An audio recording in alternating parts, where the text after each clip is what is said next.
Scarlet Nexus generally teaches the player well, unfolding slowly. I'd rank it close to Final Fantasy VII Remake in terms of how good it is at pacing out new gameplay elements. That said, the early game can still have you getting hit a lot or taking unnecessary damage. This happens because you might not be sure how to approach enemies when you're missing most of your tools. It was definitely the case for me at first. I want to talk about that right now for newcomers who are just picking the game up or thinking about getting it. My previous guide on the basics of healing just involved Yuito because healing works the same for both characters.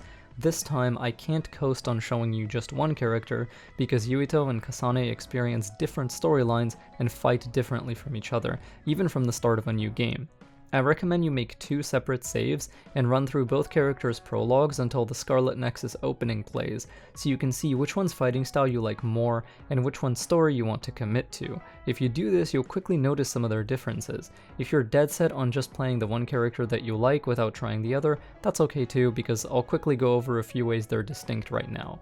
Yuito's light attack combo is done with a sword. It's very close range and only hits whatever is directly in front of him. He usually likes to be hitting a single enemy with this, since getting more foes inside the blade's hitbox is hard.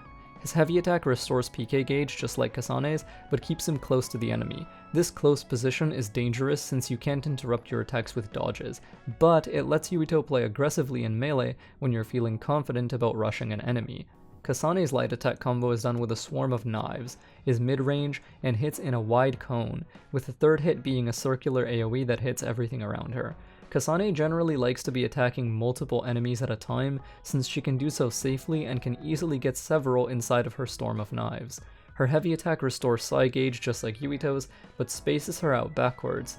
This position can make it harder for her to continue light attacks against enemies that are now too far away, but the spacing coincides perfectly with the psi gauge restoration from the heavy, and this lets her use PK objects a lot more safely.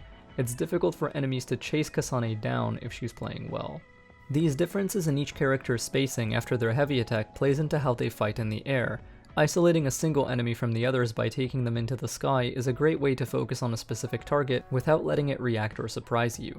Although neither character has their air dash as a default skill, most early ground enemies don't have many range attacks, which means they can't easily interfere with your air combos on their buddies. Watch out for flyers though. The game teaches you how to do launchers during your virtual assessment battle, but some players might ignore this mechanic because its input can feel awkward on controllers. It is very worth getting used to and very important to learn, so please put in some practice until this feels easier.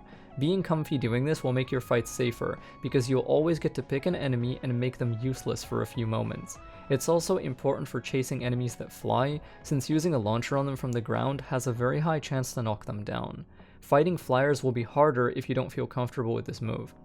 In Scarlet Nexus, you can't repeat an attack button in the air too many times without using a different button to reset it. This is a complicated topic, so I won't talk about it today. Instead, I'll give you some basic air sequences each character can use. After Yuito's launcher, he can light attack twice, use a heavy to reset his lights, then light attack twice again. Because he used the heavy earlier, he gets some psi gauge, so you can finish the chain by throwing an object. This will also stall you in the air a little bit if you don't want to touch the ground just yet. Here it is again.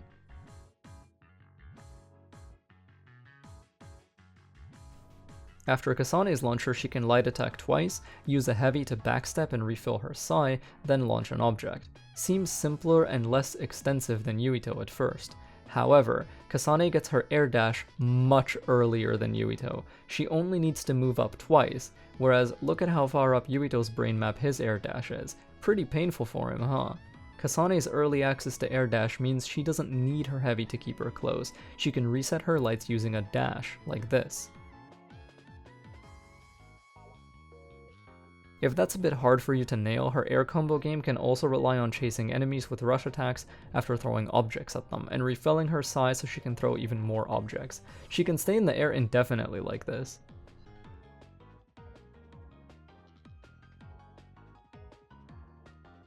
Both characters can engage an enemy by throwing an object, then chasing with a rush attack. On the ground, you can keep running during the grab channeling for a PK object, letting you close the gap during the grab channel.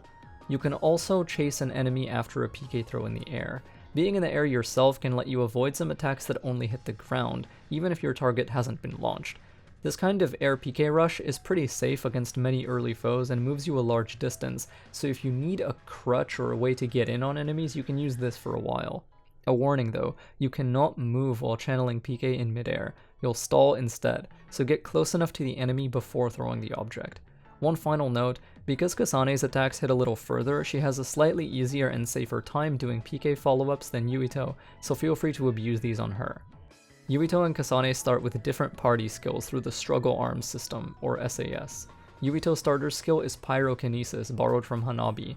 Kasane's starter skill is Electrokinesis, borrowed from Shiden. Some of the earliest enemies each character fights are weak to those respective elements. The bile pools Kasane fights are water types that constantly have the soaked status, so you can electrify them easily. The fuel pools Yuito fights are oil types that constantly have the oiled status, so you can set them on fire easily. Make sure you counter enemies this way when you have the gauge for it. When you're starting out, err on using SAS too much over using it too little to get used to how it feels. The gauges for it refill fast, so don't be shy about going crazy with it. You can learn to pare back your SAS usage later, but early on when enemies are still pushovers, it's better to overuse it and become comfortable than to conserve the resources too much and still be unfamiliar with the system in the mid-game. And I don't just mean with your starter elementals, use the other party members you have too. Get a feel for them and get the edge in fights. You'll thank me later, and be glad you started playing with this spell system early.